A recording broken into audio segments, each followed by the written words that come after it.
Vamos a cantar este hermoso salmo al Señor. Salmo 50, el Dios de dioses. Cantemos al Señor.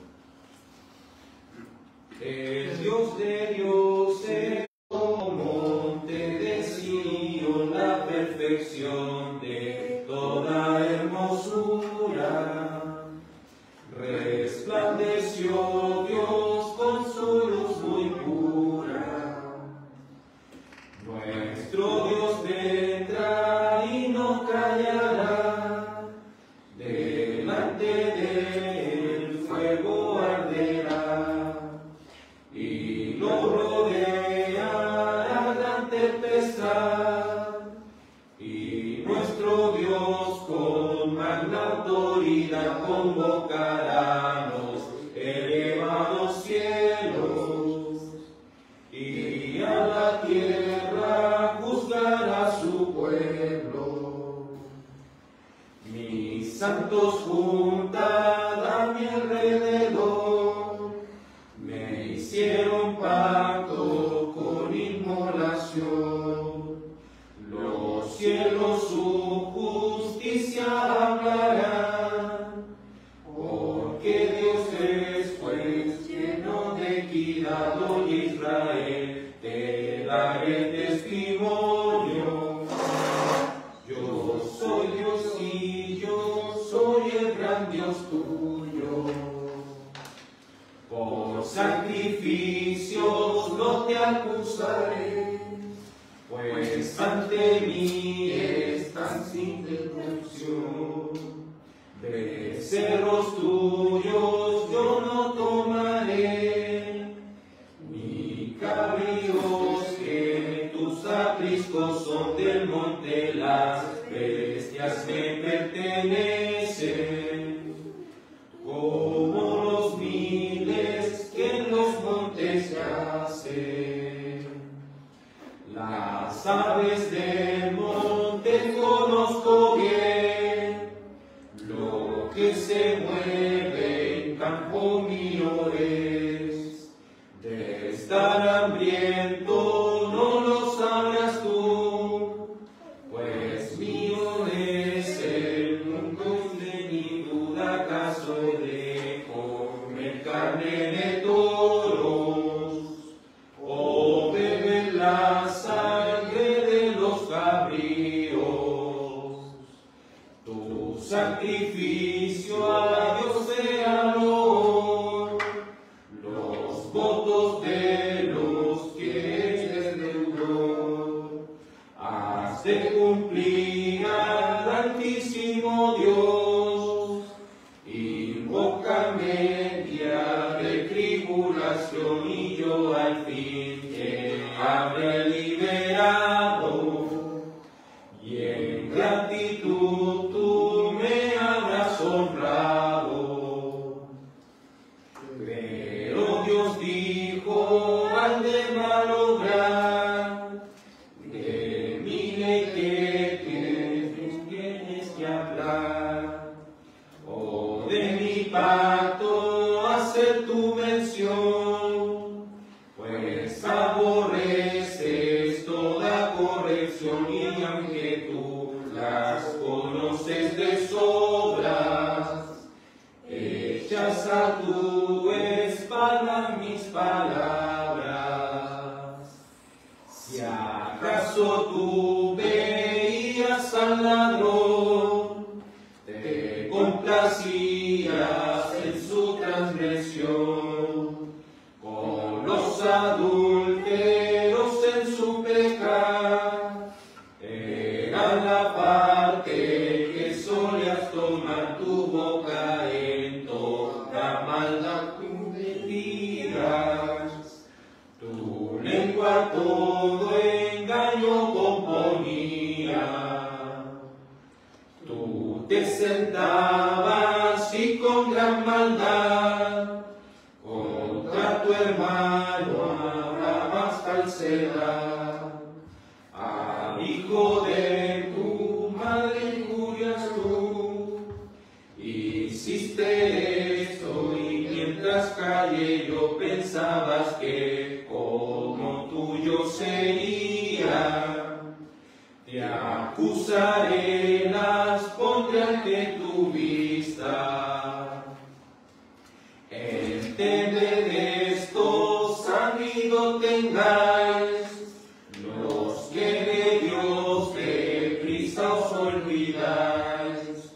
Nos despedace y no haya librador, quien sacrifica mansamente da honor y al que su senda haya ordenado.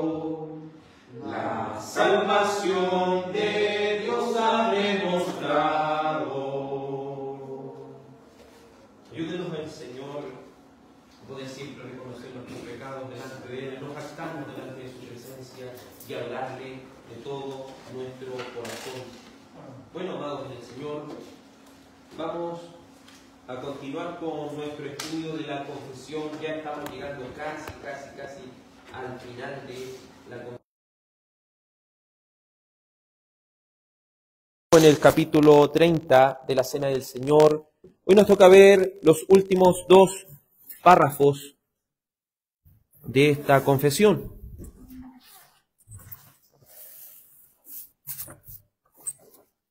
Vamos a ver estos últimos dos párrafos de la confesión.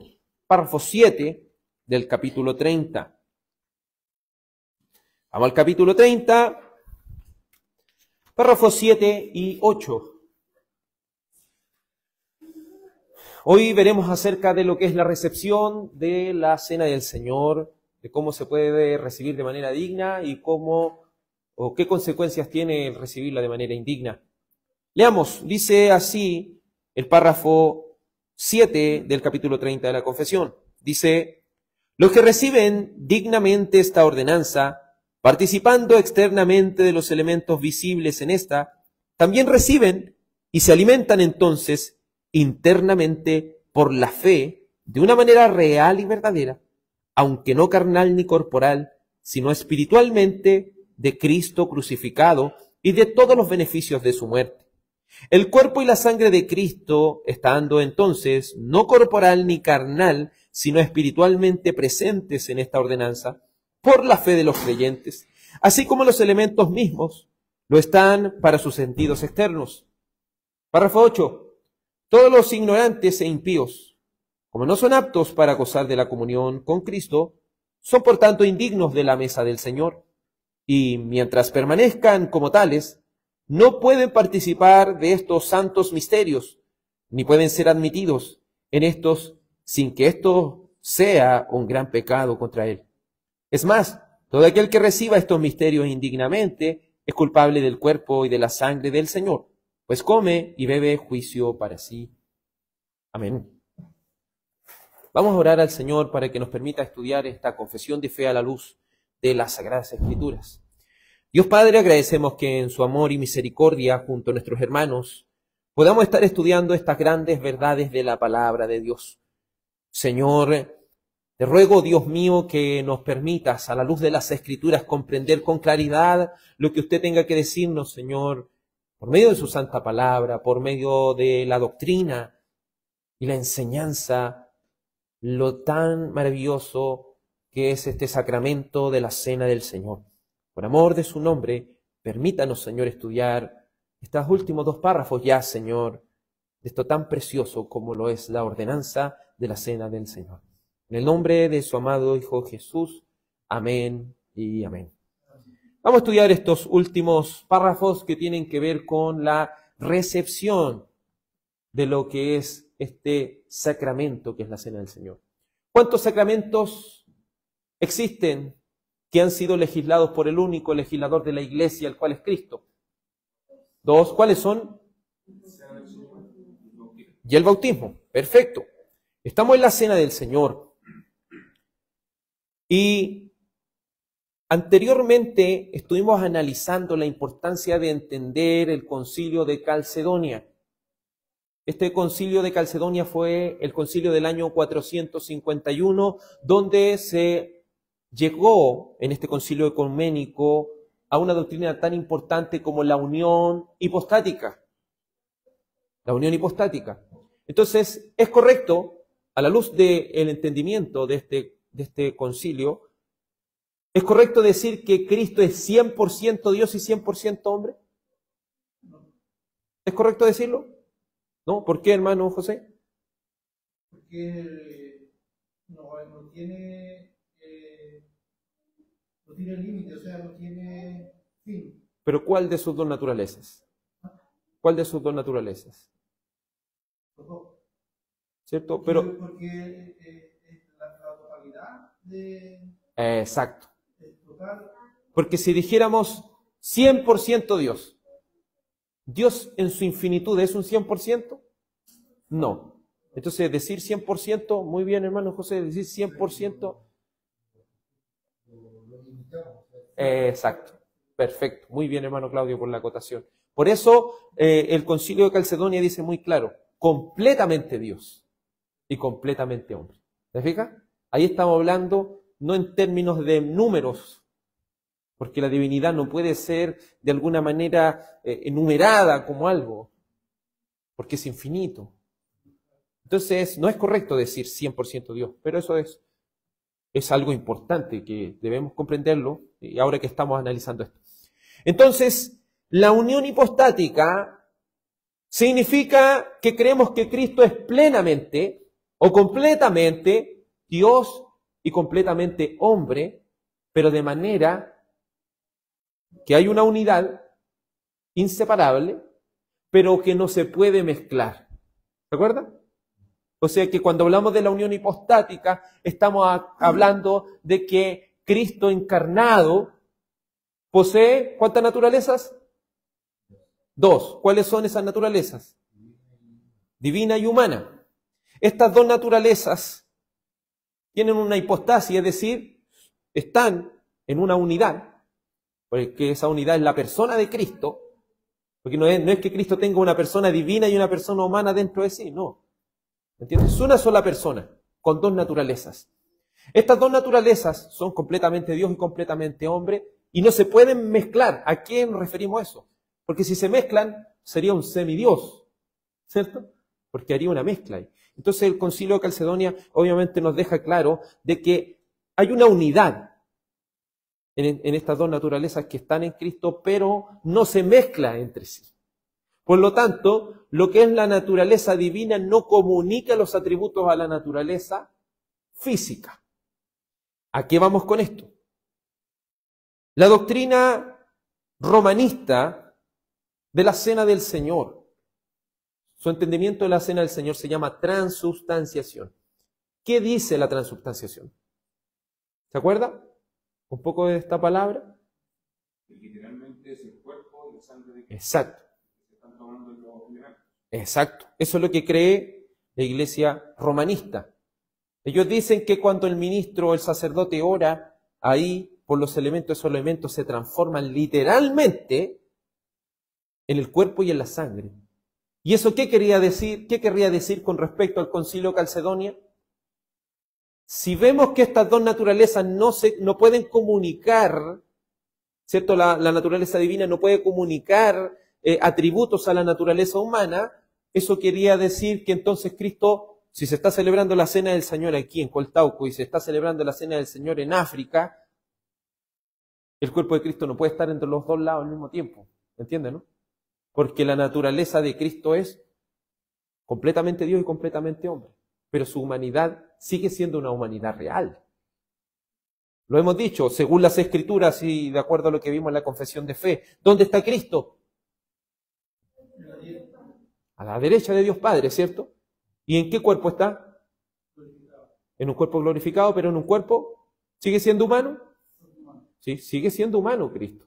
Sigue siendo completamente Dios y completamente hombre. Entonces, si Él es completamente hombre, su cuerpo puede estar aquí presente y estar presente en Japón y estar presente en alguna otra parte del mundo. No, no puede. Físicamente no puede, porque un cuerpo posee limitaciones. Por lo cual, la transubstanciación sería una herejía. ya que estaríamos negando el Concilio de Calcedonia del 451. Luego tenemos la creencia luterana de la ubicuidad. ¿Qué quiere decir eso? Que el cuerpo de Cristo yace escondido por debajo de los elementos. Es decir, que no son los mismos elementos, pero en el fondo sí son. A veces es llamado consubstanciación, pero ellos mismos, los luteranos, descartan ese término. Mejor le llaman ubicuidad, es decir, que el cuerpo de alguna manera posee una omnipresencia, pero nuevamente estaríamos negando el Concilio de Calcedonia. Y estaríamos negando la escritura de lo que dijeron los ángeles en Hechos, capítulo 1, verso 8. Así como habéis visto ir a Cristo al cielo, así Él va a regresar. ¿Qué quiere decir? Si Él subió en un cuerpo humano glorificado, Él va a regresar por segunda vez en un cuerpo humano glorificado. Y Él está a la diestra de Dios Padre con un cuerpo glorificado, un cuerpo humano glorificado. Por lo cual no podría estar debajo de los elementos tampoco. Pero la doctrina reformada o la creencia reformada y bíblica acerca de lo que es la cena del Señor es que por medio de la actividad del Espíritu Santo, que nosotros participamos del cuerpo y de la sangre de Cristo en forma verdadera, ya que el cuerpo de Cristo está en el cielo. Si hemos de participar de Él, Juan Calvino pudo utilizar esta metáfora, dice, es necesario que seamos levantados hasta el cielo en forma misteriosa y maravillosa por el Espíritu Santo. El Espíritu Santo, al no poseer un cuerpo humano, el Espíritu Santo no está limitado. ¿Se fija? El Espíritu Santo sí puede estar en todo lugar. Y como el Espíritu Santo es el que nos une a Cristo, cuando estamos participando en la cena del Señor, no es que esos elementos se transformen en el cuerpo real de Cristo. Pero cuando estamos participando de la cena del Señor, el Espíritu Santo es ¿cómo? Aquí estoy haciendo una comparación, estoy haciendo como un supuesto, porque es un misterio, por eso se le llama un misterio. Es como si el Espíritu Santo nos alzara hasta el mismo cielo y nos permitiera estar alimentándonos del mismo Cristo. ¿Se fijan? Es maravilloso cómo se ve esto. Y uno puede ir al libro de Efesios capítulo 2 en adelante que dice, estamos sentados en lugares celestiales en Cristo, con Cristo. ¿Se fijan? ¿Cómo puedo estar en el cielo y al mismo tiempo estar aquí? Porque el Espíritu Santo nos une a Cristo. Nos une a Cristo. Nos sumerge en Cristo. ¿Se fijan? Nos sumerge en Cristo. Y eso nos hace ser parte de su cuerpo, la cual es su iglesia. Pero toda esta obra la hace el Espíritu Santo. Entonces, la creencia bíblica reformada cree la presencia espiritual de Cristo en la cena del Señor. Sí. Ahí nos separamos un poco, obviamente. Algunos atribuyen de que los seguidores de Zwinglio dicen que solamente es un memorial. No vamos a decir que Zwinglio lo dijo, pero sí algunos en la cuarta posición, ¿cierto? Dicen solo es un recordatorio, un memorial, una mesa donde comemos y recordamos. Pero la creencia reformada es que la presencia espiritual está ahí. Porque es como si el Espíritu Santo mismo nos alzara al mismo cielo y nos permitiera estar ahí con Cristo y alimentarnos de su cuerpo y de su sangre, pero de forma espiritual. Entonces, podríamos concluir, para seguir con esto y que no quede ninguna duda de lo que vimos anteriormente, es pues a través de la operación del Espíritu Santo que tenemos comunión con Cristo, ¿cierto? Porque somos unidos a Cristo por medio de ¿quién? Por medio del Espíritu Santo. Por eso es necesario nacer de nuevo. En verdad, esta es una comunión espiritual, lo que significa que nuestra comunión con Cristo es real. Es real. El vínculo de nuestra unión con Cristo es, por lo tanto, el Espíritu de Cristo, mediante el cual somos unidos. Y es como un canal por donde todo cuanto Cristo es y tiene, fluye hacia nosotros. Entonces el estar unido a Cristo, el estar conectado a Cristo y el estar alimentándonos de su cuerpo de forma espiritual es, sin lugar a dudas, muy beneficioso para nuestra alma. Por eso, cierto, le alentamos a los que están en el proceso de membresía, que anhelen ser un miembro de una iglesia, que anhelen participar de esta cena del Señor. Esta participación espiritual no nos separa de una participación del cuerpo y de la sangre de Cristo. Todo lo contrario, es el resplandor del Espíritu de Cristo lo que hace real esta comunión. Pero toda esta obra misteriosa la hace el Espíritu Santo. Por lo cual no crea que la cena del Señor es una cena solamente. Estamos alimentándonos espiritualmente de Cristo. Y piensen en aquellos que no lo están haciendo. ¿Se fija? Piensen en aquellos que no lo están haciendo. Piensen en una iglesia que no hace la cena del Señor. ¿Se fija que es una pérdida espiritual? Estamos perdiendo un medio de gracia importantísimo. Entendiendo esto, los últimos 2 capítulos de nuestra confesión se basan en analizar los beneficios de una recepción digna, pero también la otra parte, qué consecuencias trae el no recibir la cena del Señor de manera digna. ¿Por qué? Porque esto nos enseña y nos empuja a creer en restringir la mesa del Señor. ¿Se fija? Porque está cerrar la mesa del Señor, que sería algo totalmente antibíblico, abrir la mesa del Señor a todo aquel que venga, pero restringir. Creemos que la confesión como que nos empuja a eso, a restringir la mesa del Señor, a cuidar de quienes van a participar de esta mesa del Señor. Le voy a rogar a mi hermano Eduardo, por favor, que pueda buscar Juan 6, 47 al 58. Juan 6, 47 al 58. La hermana Joana, por favor, 1 Corintios 10, 16. 1 Corintios 10, 16. La hermana Yael, por favor, Romanos 8, 9 al 11. Romanos 8, 9 al 11. Hermano Claudio, por favor, Mateo 7, 6. Mateo 7, 6. Hermano José, por favor, Efesios 4, 17 al 24. Efesios 4, 17 al 24. Entonces ahora vamos al párrafo 7 de la confesión, su recepción, es decir, los beneficios de una recepción digna del participar de esta mesa del Señor. La primera parte de este párrafo 7 dice así: los que reciben dignamente esta ordenanza. ¿Qué reciben?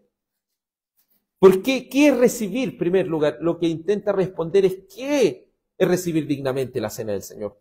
1 Corintios 11, 28 dice así: por tanto, examínese cada uno a sí mismo y entonces coma del pan y beba de la copa. Cuando estamos hablando de esto, amado en el Señor, no estamos diciendo que ser digno de la mesa del Señor significa una persona que no ha pecado. ¿Entienden? Eso no significa ser digno, porque al final todos hemos pecado.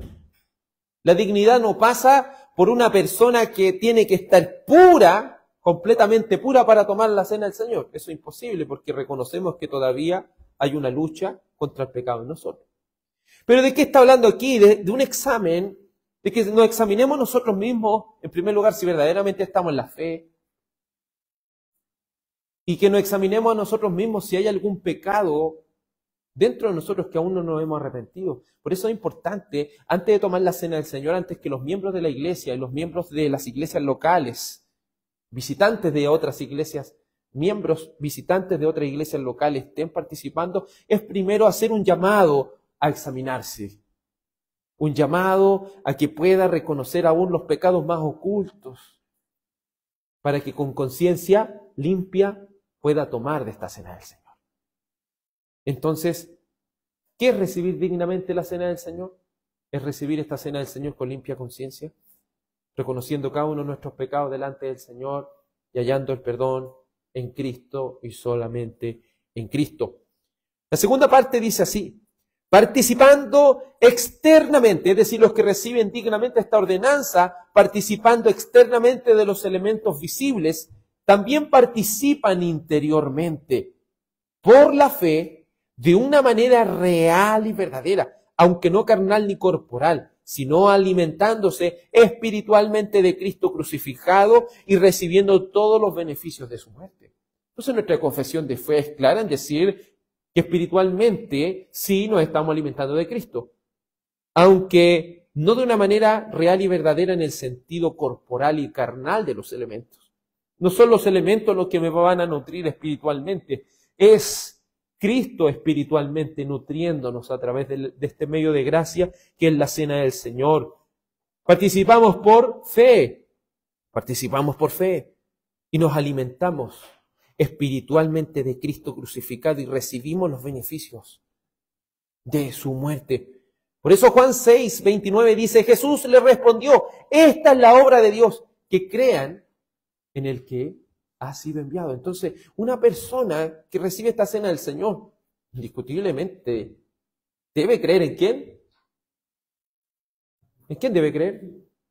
Dígalo con confianza, hermano. Esto es un estudio, puede hablar. ¿En quién debe creer? En el Evangelio de Jesucristo. Debe creer verdaderamente que se alimenta de Cristo mismo. Por eso Juan 6:35 dice, Jesús le dijo, yo soy el pan de vida. ¿Se fija? Cristo dijo que Él era el pan. Él es nuestro alimento espiritual. Por eso Él dijo, yo soy el pan de vida. El que viene a mí no tendrá hambre. Es decir, espiritualmente nos alimentamos de Cristo. Amén. Y dice, y el que cree en mí nunca tendrá sed. Así como nuestro cuerpo físico necesita de alimento, así también espiritualmente necesitamos alimentarnos de Cristo. Por favor, hermano Eduardo. No es que alguien haya visto al Padre, sino que el que viene de Dios, Él ha visto al Padre. En verdad les digo, el que cree tiene vida eterna. Yo soy el pan de la vida. Los padres de ustedes comieron el maná en el desierto y murieron. Este es el pan que desciende del cielo, para el que coma de él no muera. Yo soy el pan vivo que descendió del cielo. Si alguien come de este pan, vivirá para siempre. Y el pan que yo también daré por la vida del mundo es mi carne. Los judíos, por tanto, discutían entre sí, diciendo, ¿cómo puede éste darnos a comer su carne? Entonces Jesús le dijo, en verdad le digo, que si no comen la carne del Hijo del Hombre y beben su sangre, no tienen vida en ustedes. El que come mi carne y bebe mi sangre tiene vida eterna, y yo lo resucitaré en el día final, porque mi carne es verdadera comida y mi sangre es verdadera bebida. El que come mi carne y bebe mi sangre permanece en mí y yo en él. Como el Padre que vive me envió y yo vivo por el Padre, asimismo el que come, él también vivirá por mí. Este es el pan que descendió del cielo, no como el que los padres de ustedes comieron y murieron. El que come este pan vivirá para siempre. Entonces es muy gráfico, ¿no? No es que una persona por tomar ese vino o comer ese pan, obviamente se está entendiendo el trasfondo, él hace la comparación entre los que comieron un maná, que era un alimento físico, y entre los que se alimentan verdaderamente espiritualmente de Cristo. Alimentarnos de Cristo es muy útil para nuestra vida espiritual. Por eso la cena del Señor también es importante y grafica ese alimento espiritual que tenemos en Él. El alimentarnos, como dice aquí nuestra confesión, espiritualmente de Cristo crucificado. Y aquel Cristo crucificado derramó su preciosa sangre para el perdón de nuestros pecados. Dice, y recibiendo todos los beneficios de su muerte. Su muerte nos da acceso al perdón. Su muerte nos da acceso al reino de Dios. Su muerte nos absuelve y nos da esa justicia que necesitamos. Entonces, por eso cuando se toma la cena del Señor, no es un motivo de tristeza, es un motivo de alegría de lo que Él ha hecho en nuestros corazones y de cómo verdaderamente nos alimentamos de Él. No es que seamos canibalistas, ¿cierto? Así lo entendían los fariseos en ese tiempo cuando Cristo dijo estas cosas y se escandalizaron por lo mismo, pero aquí está hablando del beneficio espiritual que hay en alimentarse de Cristo. La tercera parte de este párrafo 7 dice, el cuerpo y la sangre de Cristo no están entonces ni carnal ni corporal. ¿A qué creencia se está refiriendo aquí? Escuche bien, el cuerpo y la sangre de Cristo no están entonces ni carnal ni corporal. ¿A qué se está refiriendo? A la postura romanista, ¿cierto? Y también podríamos decir a la postura luterana. Obviamente un poco más por debajo, pero sí directamente a la doctrina romanista, porque ellos dicen que el cuerpo y la sangre es el verdadero cuerpo y el verdadera sangre de Cristo. Pero nuestra confesión, apoyada por la Biblia, obviamente la Biblia confirma que lo que se está diciendo aquí es verdad. El cuerpo y la sangre de Cristo no están entonces ni corporal ni carnal, sino espiritualmente presentes en esta ordenanza para la fe de los creyentes. Para que nosotros adoremos por los sentidos, y lo hemos repetido, amados hermanos, el antiguo pacto no era solo para que las personas adoraran de cualquier manera, sino también para que ellos adoraran con sus sentidos, con el aroma de los holocaustos, con el gusto de alimentarse de estos mismos, ¿cierto? Los levitas, ¿se acuerdan que debían comer? Ellos debían adorar comiendo, debían adorar oliendo, oyendo, viendo gráficamente cómo ese animal era muerto, cómo esto subía como olor grato al Señor, el tacto, ¿cierto? Debían poner la mano sobre la cabeza del animal. ¿Se fijan? Ellos adoran con sus 5 sentidos. Y en el nuevo pacto, por medio de esta ordenanza, por medio de este sacramento de la cena del Señor, adoramos también con nuestros sentidos. ¿En qué sentido? Podemos contemplar por fe que la sangre de Cristo fue derramada por nosotros. Podemos contemplar por fe que ese pan, cuando es partido, ese cuerpo fue partido para nuestro perdón. Me gusta mucho Benjamin Kitch, un bautista del año 1700 aproximadamente, cuando tomaban la cena del Señor, aquella iglesia bautista particular, acostumbraban a nuevamente recitar los votos para renovar sus votos con el Señor. Qué precioso es que nosotros en ese momento de examinación también, de autoexamen antes de tomar la cena del Señor, consideremos estas cosas. Señor, ayúdame a ser más fiel. Me quiero alimentar de ti, Señor. Me quiero alimentar espiritualmente de ti para ser más y más fiel a tu palabra. ¿Se fija? No, Señor, me quiero alimentar de ti porque verdaderamente contemplo tu perdón. Entonces los sentidos, por fe, es importante también ver esto, como es esta ordenanza. Romanos, por favor. Sin embargo, ustedes no están en la carne, sino en el Espíritu. En verdad el Espíritu de Dios habita en ustedes. Pero si alguien no tiene el Espíritu de Cristo, está en él. Si Cristo está en ustedes, aunque el cuerpo esté muerto a causa del pecado, sin embargo, el Espíritu está vivo a causa de la justicia. Pero si el Espíritu de aquel que resucitó a Jesús de entre los muertos habita en ustedes, el mismo que resucitó a Cristo Jesús de entre los muertos, y dará vida a sus cuerpos mortales por medio de su Espíritu que habita en ustedes. Entonces, amados hermanos en el Señor, vemos que no estamos en la carne, sino que estamos en el Espíritu. Debemos vivir para alimentarnos espiritualmente de Él. Esto no es ese ritual, si lo podemos decir, malvado y idolátrico de los romanistas, donde creen que están sacrificando al mismo Cristo. Eso no estoy de acuerdo que a estos lugares se les llame altar, porque aquí no se hace ni un sacrificio. A veces uno entiende por qué los romanistas le llaman altar a esto, porque ellos dicen que sacrifican cada misa a Cristo, por eso le llaman altar. ¿Se ve? Entonces esto es un púlpito.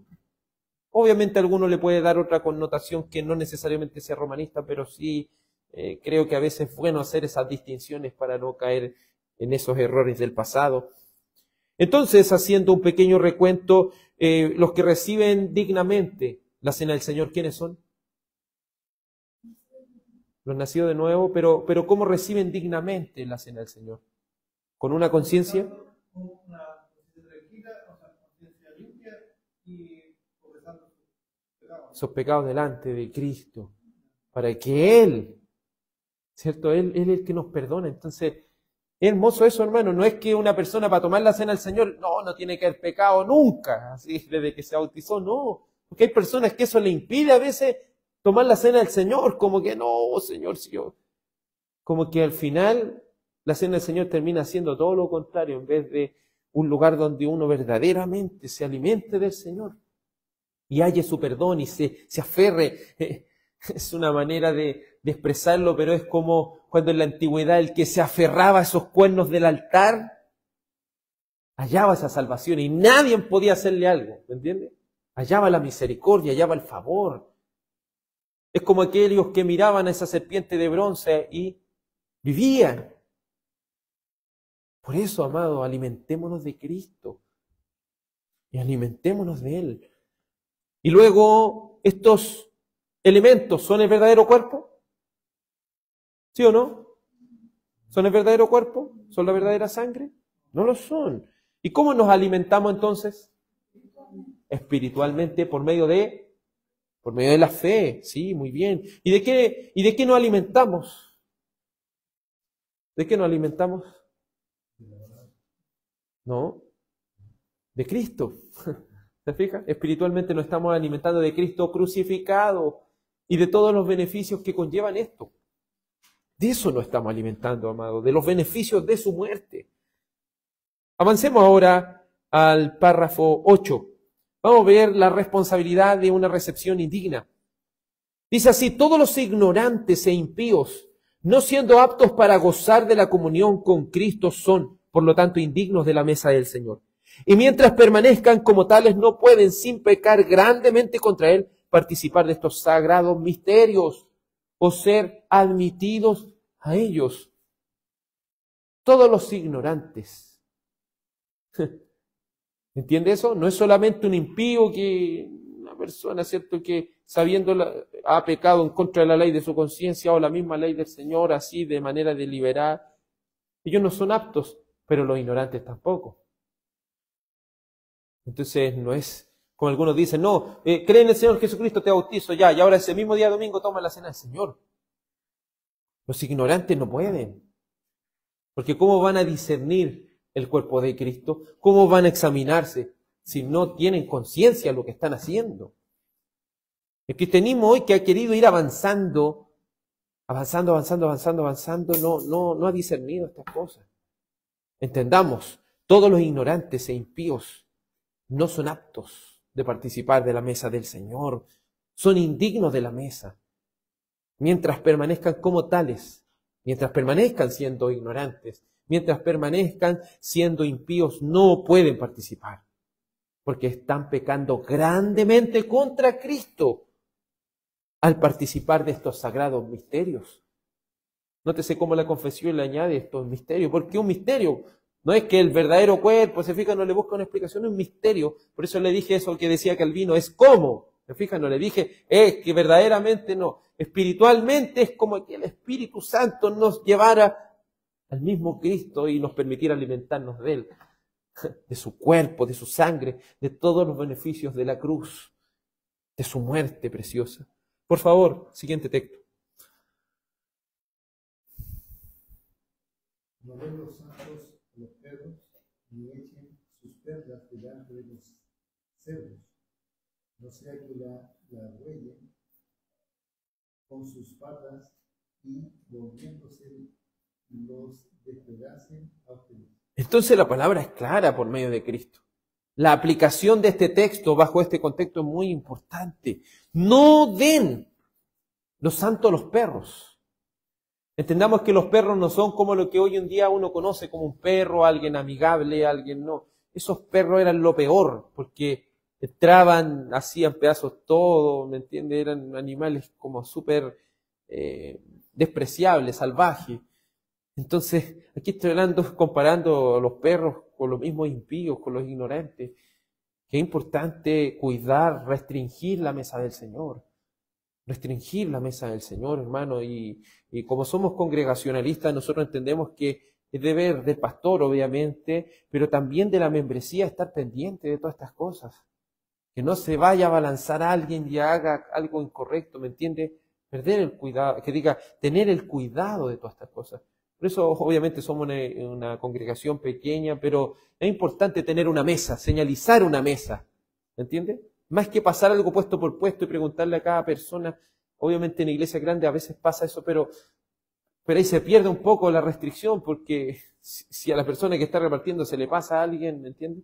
En cambio, el que venga a la mesa, los que verdaderamente son miembros de una iglesia local, vengan aquí.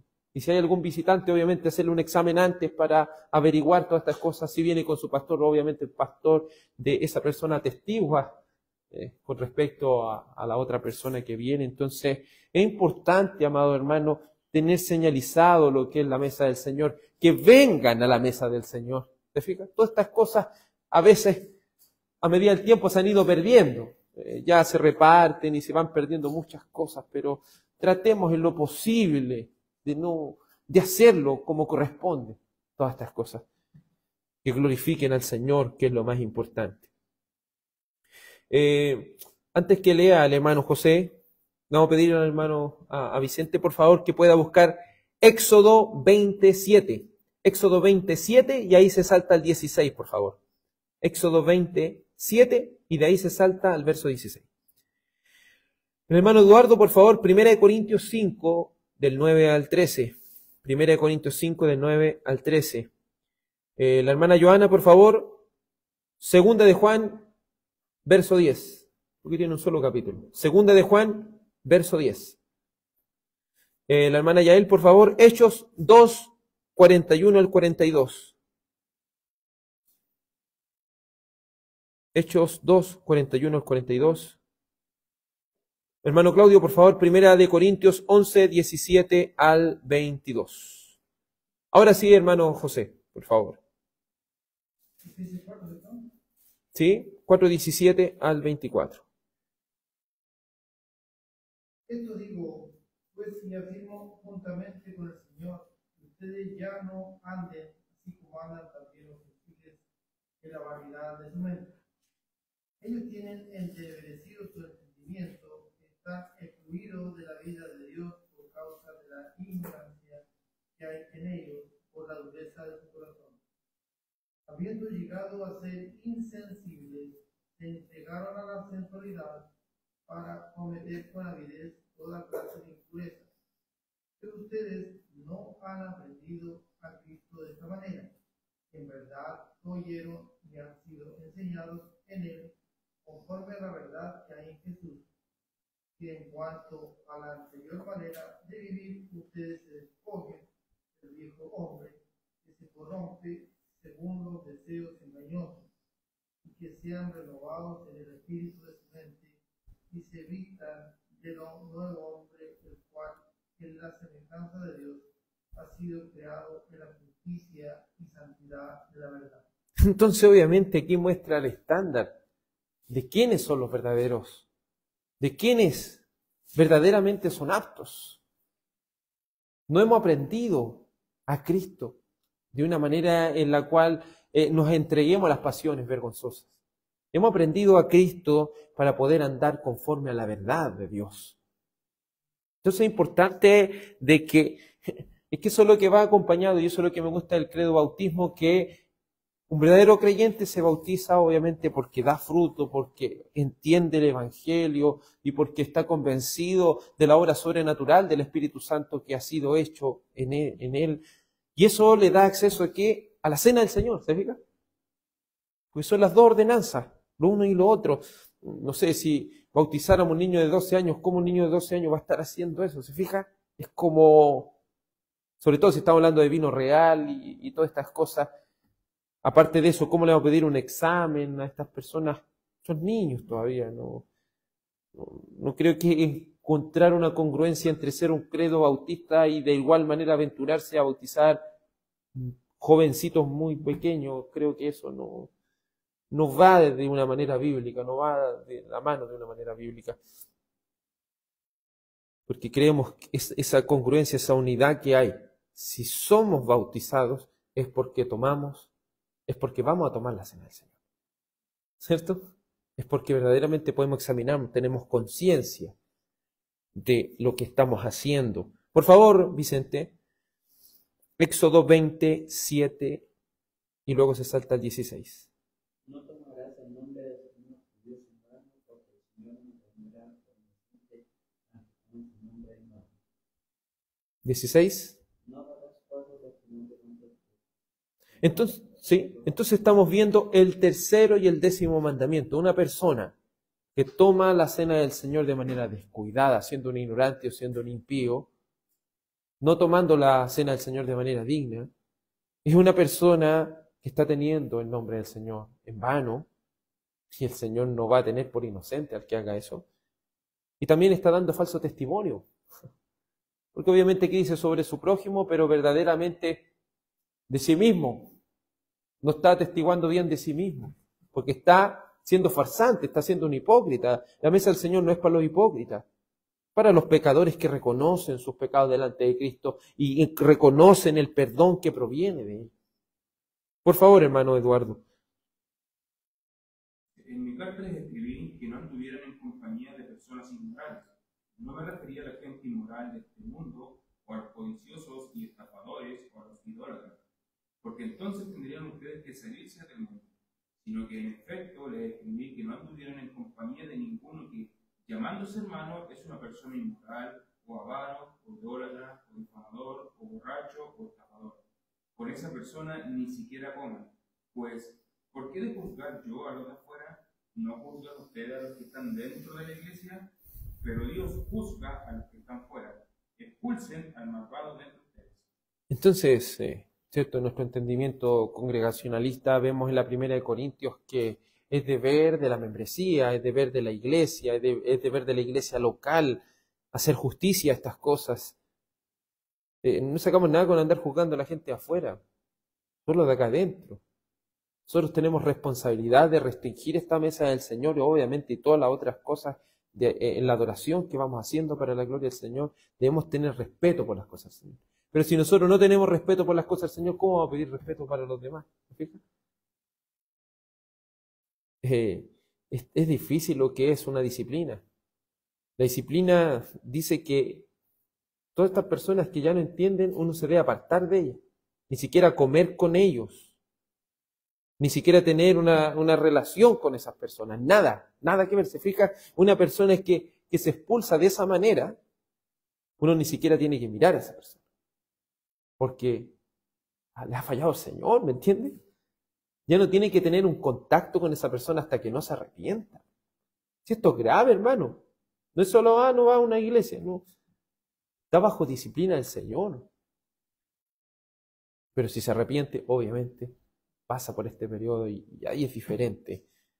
Pero el mandato es expulsar a todo malvado de entre que está inmerso en la iglesia local. Por favor, hermana Joana. Si alguien viene a ustedes y le trae esta enseñanza, no lo reciban en casa, y lo son.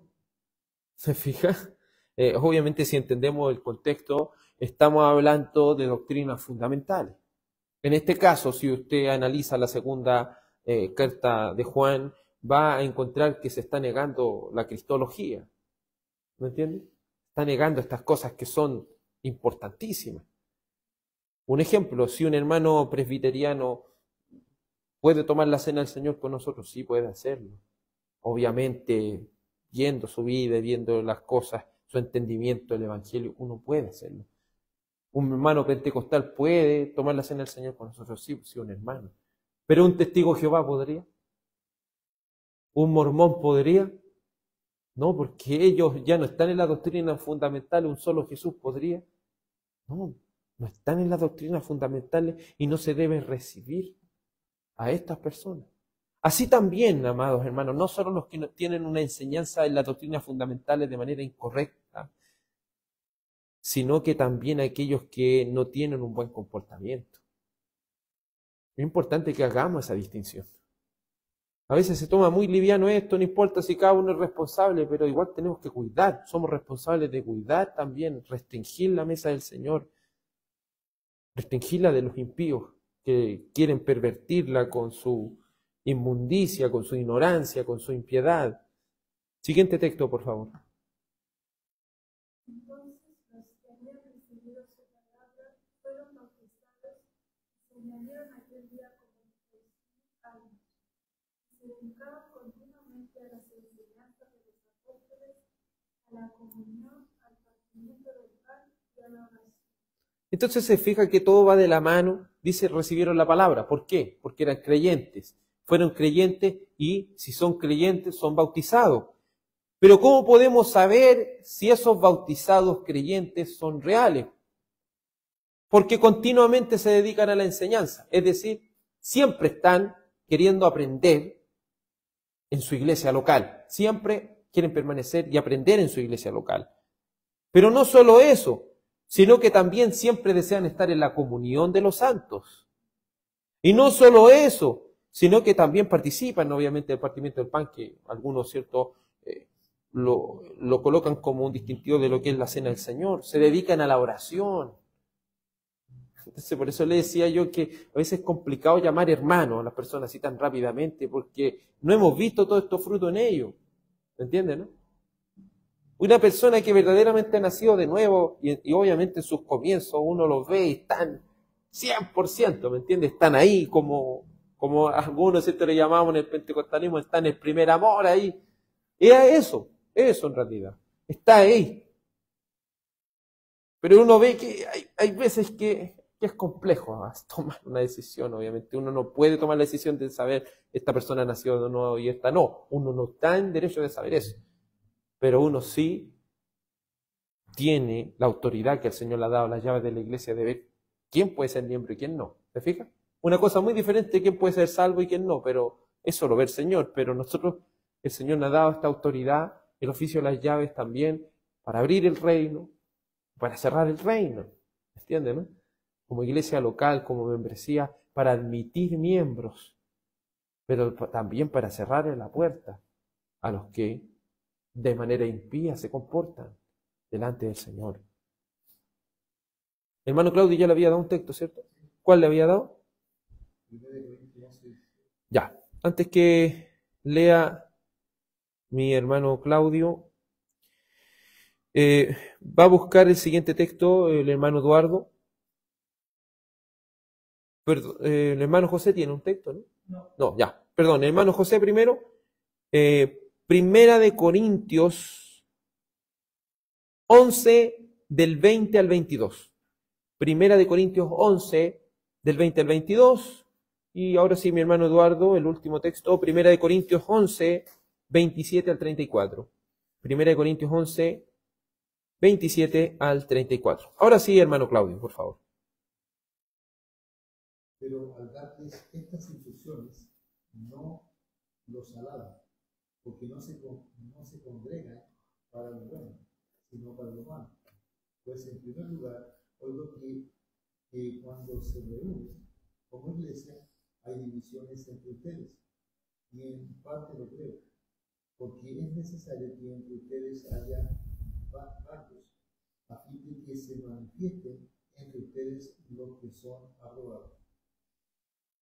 Por tanto, cuando se reúnen, esto ya no es comer la cena del Señor, porque el comer cada uno toma primero su propia cena, y uno pasa hambre y otro se embriaga. ¿Quién no tienen casas para comer y beber? ¿O desprecian la iglesia de Dios y avergüenzan a los que nada tienen? ¿Qué les diré? ¿Los alabaré? En esto no los alabaré. Hasta ahí, por favor, hermano Claudio. Entonces, amado hermano, ¿ellos se están congregando para lo mejor? No. Corinto era una iglesia muy desordenada, una iglesia que estaba haciendo las cosas a la ligera. Y empiezan a haber bandos dentro de la iglesia. Cuando una iglesia está desordenada, así empieza a haber bandos dentro de la iglesia. Pero a veces es necesario que pase para que vean los que son y los que no son, ¿me entiendes? Porque ya no están haciendo su trabajo, no están haciendo el trabajo de la disciplina en la iglesia. Entonces, ¿qué es lo que tiene que pasar? De alguna manera se va a tener que hacer esa distinción. Pero no solo eso, aquí explica por qué ellos no se están reuniendo para lo mejor. Ellos estaban preparando la cena del Señor. Pero ellos pensaron que esta cena era cualquier cosa. Obviamente usted tiene que entender que ellos están en un contexto de ricos y esclavitud. Los ricos disponen de su tiempo. Entonces, como disponen de su tiempo, ellos llegan primero a la iglesia. Y al llegar primero a la iglesia, ellos sirven esta mesa del Señor con su pan, su vino. Pero como los esclavos no los dejan, ¿me entiende? El esclavo no dispone de su tiempo. Y como no dispone de su tiempo, él va a llegar tarde. Entonces, ¿qué es lo que hacían esta parte de los corintios? Ellos se comían toda la cena del Señor, hasta se embriagaban con el vino. Se comían todo lo que estaba ahí. Entonces, cuando llegaban los hermanos esclavos que no disponían de su tiempo, llegaban y ya no quedaba nada. ¿Me entiendes? Por eso dice, yo no los voy a alabar porque están haciendo estas cosas. Si quieren comer, coman en su casa. Pero esto es algo de respeto. Esto es solemnidad. Esto no es solo un memorial. Espiritualmente Cristo está aquí. Por eso el apóstol Pablo más adelante le va a decir, por eso muchos han fallecido. Por eso muchos están enfermos. Porque indignamente han tomado la cena del Señor. ¿Me fija? Muchos fallecen porque espiritualmente Cristo está ahí. Entonces, si una persona se embriaga con eso, imagínese, ¿qué juicio va a recibir? Si quiere comer para no dejarle nada a otro, imagínese qué juicio va a recibir una persona así, qué castigo el Señor puede recibir esa persona. Entonces, por eso las iglesias reformadas se caracterizan por restringir esta mesa, porque hay un respeto. Está la presencia espiritual de Cristo aquí. No podemos tomarlo las cosas a la ligera. La última parte del párrafo 8 dice así. Además, quien quiera que los reciba indignamente es culpable del cuerpo y de la sangre del Señor, pues come y bebe juicio para sí. Entiende esto, hermano, esto es algo bíblico, ¿cierto? Esto aquí está, este párrafo, esta parte del párrafo es bíblica casi en su totalidad, en el sentido textualmente hablando. Dice además, quien quiera que los reciba indignamente es culpable del cuerpo de Cristo. Es culpable de la sangre del Señor, porque está comiendo y bebiendo juicio, no perdón, el efecto contrario reciben las personas que indignamente toman la cena del Señor. Un efecto de muerte. Mientras para los que espiritualmente se alimentan de Él, es vida. Vida espiritual, alimento. Para los otros es muerte. Por eso debemos ser cuidadosos. Si hay niños, debemos ser cuidadosos. Si llegan personas nuevas y se adelantan, tenemos que ser cuidadosos. Porque a veces es mejor decirle no a una persona que matarla. ¿Me entienden? ¿No? A veces es mejor ganarse el rechazo de las personas por tratar de hacer eso, pero vamos, ¿a quién hemos venido a agradar? ¿A los hombres o a Dios? Porque si agradáramos a los hombres ya no seríamos siervos del Señor. Por favor, el siguiente texto, hermano José. ¿Sí? 20 al 22. Por tanto, cuando se reúnen estos, ya no es comer la cena fría, porque al comer cada uno toma primero de cena, uno pasa hambre y otro se embriaga, que no tienen casas para comer y beber, o que desprecian la iglesia de Dios y avergüenzan a los que nada tienen. ¿Qué les diré? Los alabaré en esto, no alabaré. Hasta ahí nomás, hermano. Sí, hasta ahí. Entonces, hermanos, ¿pueden ver eso? Imagínense un pastor cómo se sentiría al ver una iglesia así. Un miembro de una iglesia cómo se sentiría. Ya eso yo lo veo como un extremo terrible. ¿Entienden? Y a veces eso se ha visto, a veces, no sé, en la cena del Señor, están tomando la cena y comiendo y dándole, no sé, para los niños, no sé si hay alguien, como que las cosas fueran cualquier cosa, ¿me entiende? Es la cena del Señor. Es la cena del Señor. No sé, como que a veces se miran las cosas tan livianas. A veces, no sé, venía una persona, entra y se le da nomás. No, ¿entiendes? No. Es la mesa del Señor. Por favor, culminemos con 1 Corintios 11, 27 a 34. De manera que el que coma el pan o beba la copa del Señor indignamente será culpable del cuerpo y de la sangre del Señor. Por tanto, examínense cada uno a sí mismo y entonces coma del pan y beba de la copa. porque el que come y bebe sin discernir correctamente el cuerpo del Señor, come y bebe juicio para sí. Por esta razón, hay muchos débiles y enfermos entre ustedes, y muchos duermen. Pero si no juzgáramos a nosotros mismos, no seríamos juzgados. Pero cuando somos juzgados, el Señor nos disciplina para que no seamos condenados por el mundo. Así que, hermanos míos, cuando se reúnan para comer, espérense unos a otros. Si alguien tiene hambre, coma en su casa, para que no se reúnan para juicio. Los demás asuntos los arreglaré cuando vaya. Entonces, hermano, mire, piense que Cristo recibió la ira de Dios. Pero piense una persona que está pisoteando las cosas del Señor, que está tomando indignamente, es culpable de la ira de Dios. Y nótese que, por eso le dije, mire, ¿qué les pasó a esa persona? Dice, por esa razón hay tanta gente débil. Por esa razón en la iglesia hay débiles. Por esa razón en la iglesia hay enfermos. Por esa razón muchos fallecieron. ¿Y por qué? Porque indignamente, sin examinarse cada uno a sí mismo, sin esperarse los unos a los otros, sin entender que esto es una comunión, porque fuimos llamados a un cuerpo. Por eso la cena del Señor, dijimos anteriormente en los antiguos párrafos, no se debe tomar en lo particular solo. ¿Entiendes? No es que en mi familia vamos a celebrar la cena del Señor, no. Es que el pastor con unos grupos hermanos lo está celebrando, no. Es para el cuerpo de Cristo, es para la iglesia local.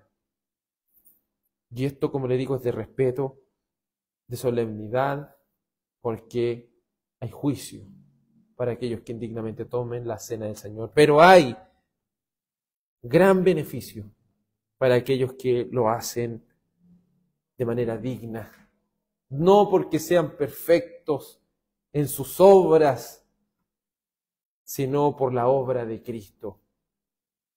Sino por la obra sola de Cristo. Conclusión. ¿Alguien me puede decir qué dice el Concilio de Calcedonia del año 451? ¿Qué es lo que comunica? ¿Alguien puede decirlo? Sin leer. ¿Qué pasó en Calcedonia en el año 451? ¿A qué conclusión se llegó?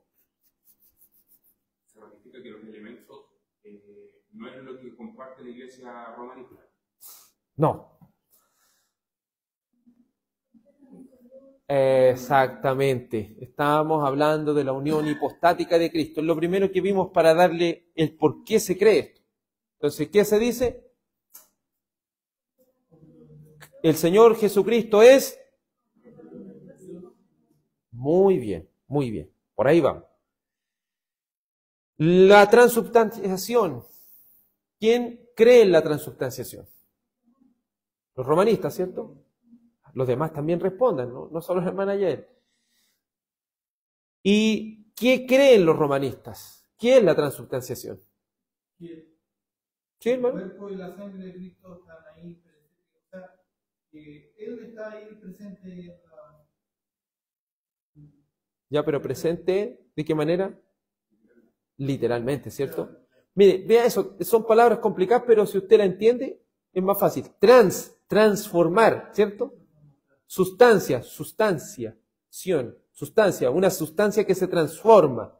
Entonces, cuando hablamos de la transubstanciación, estaban diciendo ellos que el vino se transforma en la sangre y el pan se transforma en el verdadero cuerpo.